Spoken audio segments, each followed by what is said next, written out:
दोस्तों, एक समृद्ध गांव के किनारे नामकरण नाम का एक किसान रहता था। वह गांव का सबसे धैर्यवान और कठिन परिश्रमी किसान था।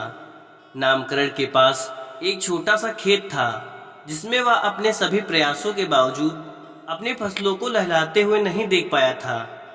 एक शाम जब वह उदास मन से अपने सूखे खेतों को देख रहा था, तभी एक रहस्यमयी साधु उसके खेत के पास से गुजरा। साधु को नामकरण की कठिनाई का आभास हो गया और उसने नामकरण को एक मंत्र दिया, जिसे रोज खेत में जाकर 3 बार दोहराने की सलाह दी। साधु ने कहा, इस मंत्र के प्रभाव से तुम्हारे खेत में अद्भुत फसल उगेगी। बस तुम्हें धैर्य रखना होगा और मंत्र में विश्वास बनाए रखना होगा। नामकरण ने साधु के निर्देशों का पालन किया और उसके बताए गए मंत्र को नियमित रूप से जपने लगा। कुछ ही दिनों में उसके खेत हरे भरे हो गए और फूलों और फलों से लद गए। अन्य किसान नामकरण के खेत की समृद्धि देखकर चकित रह गए। पड़ोसी ईर्ष्या से भर उठे और उसकी सफलता का राज जानने के लिए उसके पीछे पड़ गए। नामकरण ने किसी को भी साधु के मंत्र और अपने प्रयासों के बारे में नहीं बताया, लेकिन सफलता के अहंकार में वह मंत्र जपना भूल गया। उसके खेत फिर से सूखने लगे और उसे अपनी गलती का एहसास हुआ। नामकरण ने फिर से मंत्र जपना शुरू किया और इस बार उसने न केवल अपने खेतों की बल्कि अपने मन की भी सिंचाई की। उसने अहंकार को त्यागा और फिर से साधु की शिक्षाओं पर चलना शुरू किया। उसके खेत फिर से लहलहाने लगे और इस बार उसने अन्य किसानों की भी मदद की। उन्हें उसी मंत्र से अवगत करवाया और समझाया कि कठोर परिश्रम और धैर्य से ही वास्तविक सफलता मिलती है। बदले में अन्य किसानों के खेत भी फलने फूलने लगे और गांव में समृद्धि की नई लहर आई। यह सब नामकरण की धैर्य और उदारता का प्रतिफल था। धैर्य और विश्वास के साथ किया गया परिश्रम हमेशा सफलता की ओर ले जाता है और सच्ची सफलता वही होती है जिसमें सबका भला हो। कहानी में अब एक नया मोड़ आया। नामकरण द्वारा सिखाए गए मंत्र का जादू गांव के हर खेत में चलने लगा था। गांव में समृद्धि का सैलाब आ गया, लेकिन जैसा कि हमेशा होता है, सफलता ईर्ष्या को जन्म देती है। आस पड़ोस के गांवों के लोग जब इस गांव की समृद्धि की चर्चा सुनने लगे, उन्हें लगने लगा कि शायद यह गांव कुछ जादू टोने से इतना समृद्ध हो रहा है। ऐसे में एक लोभी साहूकार, जिसका नाम लोभधन था, उस गांव में आया और नामकरण से मिलकर उस मंत्र के विषय में जानने की कोशिश की। नामकरण ने शुरू में तो उसे मंत्र नहीं बताया, लेकिन लोभधन ने अपनी चालाकी से उसे जाल में फंसा लिया और अंततः मंत्र प्राप्त कर लिया। लोभधन ने उस मंत्र का उपयोग अपने लाभ के लिए किया और अपने गांव में लौटकर उसे सबको बेचना शुरू कर दिया। गांव के लोगों ने बिना सोचे समझे उस मंत्र को खरीदा और अपने खेतों में उपयोग किया, लेकिन किसी के खेत में बदलाव नहीं आया। असल में साहूकार ने मंत्र को गलत तरीके से प्रयोग किया था, जिसके चलते उसके गांव में न केवल फसलों में इजाफा न हो सका, बल्कि समस्याएं भी बढ़ने लगी।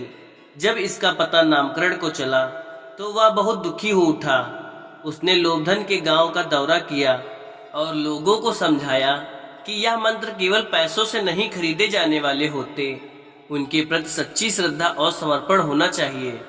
गांव वालों ने नामकरण के प्रयासों और उसके विचारों की सराहना की और लोभधन से अपने पैसे वसूले।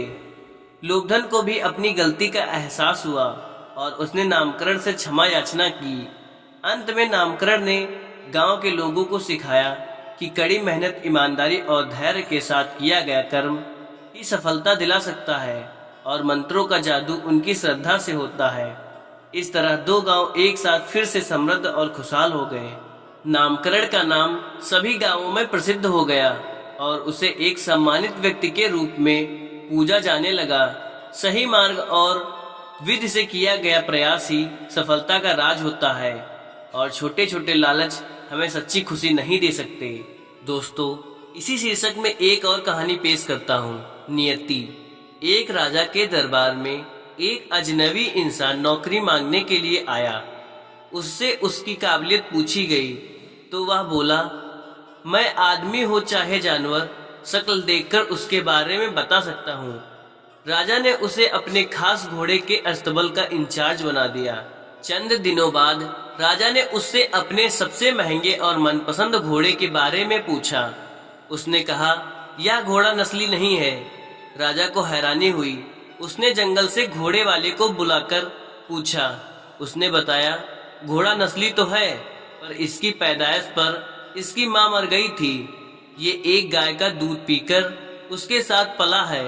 राजा ने अपने नौकर को बुलाकर पूछा, तुमको कैसे पता चला कि ये घोड़ा नस्ली नहीं है? उसने कहा, जब ये घास खाता है तो गायों की तरह सर नीचे करके, जबकि नस्ली घोड़ा घास मुंह में लेकर सर उठा लेता है। राजा उसकी काबिलियत से बहुत खुश हुआ। उसने नौकर के घर अनाज, घी, मुर्गे और अंडे बतौर इनाम भिजवा दिए और उसे रानी के महल में तैनात कर दिया। चंद दिनों बाद राजा ने उससे रानी के बारे में राय मांगी। उसने कहा, तौर तरीके तो रानी जैसे हैं, लेकिन पैदाइशी नहीं है। राजा के पैरों तले जमीन निकल गई। उसने अपनी सास को बुलाया। मामला उसको बताया गया। सास ने कहा, हकीकत ये है कि आपके पिताजी ने मेरे पति से हमारे बेटी की पैदाइश पर ही रिश्ता मांग लिया था, लेकिन हमारी बेटी 6 महीने में ही मर गई। लिहाजा हमने आपके रजवाड़े से करीबी रखने के लिए किसी और की बच्ची को अपनी बेटी बना लिया। राजा ने फिर अपने नौकर से पूछा, तुमको कैसे पता चला? उसने कहा, रानी साहिबा का नौकरों के साथ सुलूक गवारों से भी बुरा है। एक खानदानी इंसान का दूसरे से व्यवहार करने का तरीका होता है जो रानी साहिबा में बिल्कुल नहीं है। राजा फिर उसकी परखी नजरों से खुश हुए और बहुत से अनाज, भेड़, बकरियां बतौर इनाम दी। साथ ही उसे अपने दरबार में तैनात कर दिया। कुछ वक्त गुजरा। राजा ने फिर नौकर को बुलाया और अपने बारे में पूछा। नौकर ने कहा, जान की सलामती हो तो कहूँ। राजा ने वादा किया। उसने कहा, ना तो आप राजा के बेटे हो और ना ही आपका चलन राजाओं वाला है। राजा को बहुत गुस्सा आया, मगर जान की सलामती का वचन दे चुका था। राजा सीधा अपनी माँ के महल पहुंचा। माँ ने कहा, ये सच है, तुम एक चरवाहे के बेटे हो। हमारी औलाद नहीं थी तो तुम्हें गोद लेकर हमने पाला।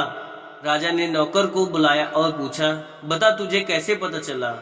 उसने कहा, जब राजा किसी को इनाम दिया करते हैं तो हीरे, मोती और जवाहरात की शक्ल में देते हैं, लेकिन आप भेड़, बकरियां, खाने पीने की चीजें दिया करते हैं।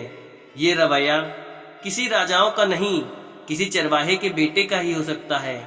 किसी इंसान के पास कितनी धन दौलत, सुख, समृद्धि, रुतबा, इल्म, बाहुबल है, ये सब बाहरी दिखावा है। इंसान की असलियत की पहचान उसके व्यवहार और उसकी नीयत से होती है। दोस्तों, अगर वीडियो अच्छी लगी हो तो एक लाइक, शेयर जरूर करें। धन्यवाद।